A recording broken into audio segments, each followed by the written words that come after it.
बात है कि आपने बिरला जी का नाम सुना, टाटा बिरला का नाम।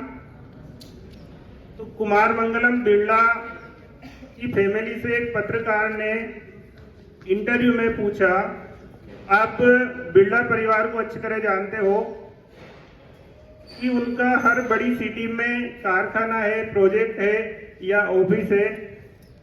उसके अलावा केवल अपने देश में ही नहीं बल्कि विदेशों में भी काफ़ी सारी ब्रांचेज है, उनका प्रोडक्शन होता है और अपने देश को उससे काफ़ी फायदा होता है। तो पत्रकारों ने उनसे पूछा,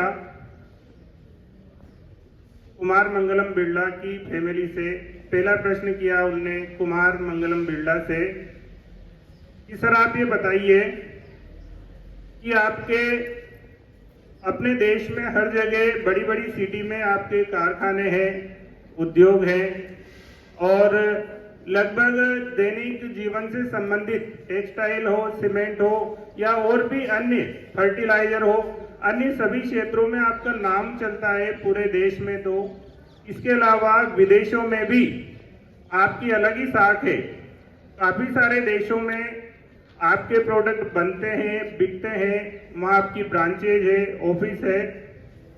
तो आप अपना टाइम कैसे निकालते हो? रहते तो सबके पास 24 घंटे ही है, लेकिन आप इनको कैसे मैनेज करते हो अकेले व्यक्ति? तो कुमार मंगलम बिरला की पत्नी ने बोला कि इसका आंसर मैं दूंगी। तो पत्रकार ने उनसे पूछा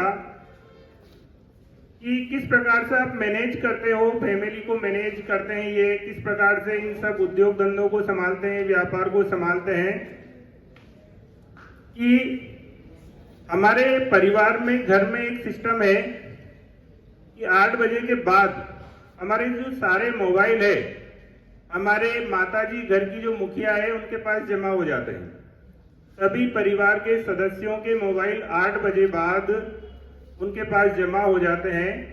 उसके बाद हम सब एक साथ भोजन करते हैं। ध्यान से सुनना है बात, क्योंकि हो सकता है आपकी लाइफ चेंज हो जाए इससे। उसके बाद हम भोजन करते हैं सब एक साथ मिलके। तो हमारा 8 बजे से 8:45 का टाइम भोजन करने का होता है। सभी एक साथ मिल बैठ करके भोजन करते हैं। उसके बाद 8:45 से लेकर के 9:30 तक हम आपस में विचार विमर्श करते हैं। अब देखिए आप विचार विमर्श भी किस बात का करते हैं। तो उन्होंने अगला टाइम बताया कि 9:30 बजे से 10:30 बजे तक हम जो महापुरुषों की जीवनियां हैं या साहित्य है या हमारे ग्रंथ है, उनको सभी अलग अलग पढ़ते हैं।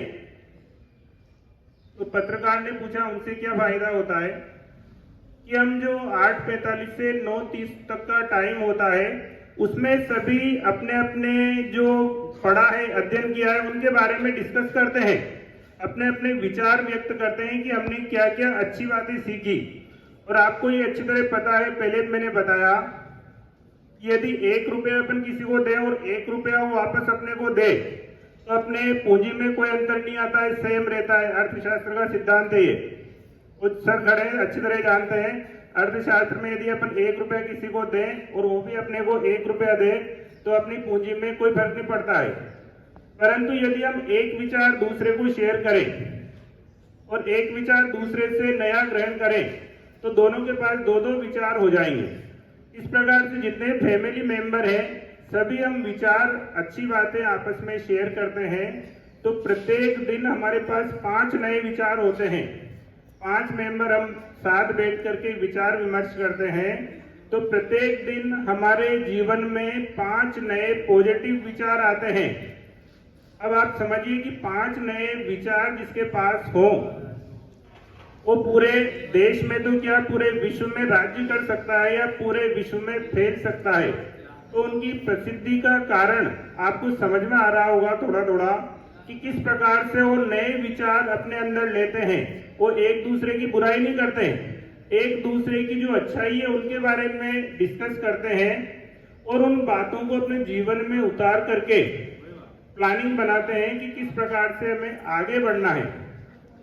परंतु हमारे जीवन में ये बात अगर आ जाए टाइम की तो हम कभी परेशान नहीं होंगे। और उन्हें ये भी बताया कि 9:30 बजे के बाद वापस फोन सबको दिए जाते हैं कि यदि कोई अर्जेंट कॉल हो, अर्जेंट कोई मैसेज हो, अर्जेंट कोई कार्य हो तो कर सकें। और वापस वो फोन मुखिया के पास जमा हो जाते हैं तो उनको मिलते हैं सुबह, जब वो काम पे लौटते हैं उससे ठीक थोड़े समय पहले मिलते हैं ताकि वो वापस अपनी प्लानिंग बना सके। और जो रूटीन वर्क है 10 से 5 का, वो तो उनका रूटीन है ही सही, उसमें ऑफिस टाइम सारा वो बिल्कुल मैनेज करते हैं कि किसको कौन सा काम सौंपना है, क्या करना है।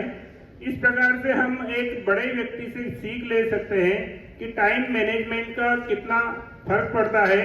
और आपके पास टाइम मैनेजमेंट बिल्कुल नहीं है। आपको कल बताया गया था कि आपकी जो परीक्षा है स्थानीय विद्यालय में ली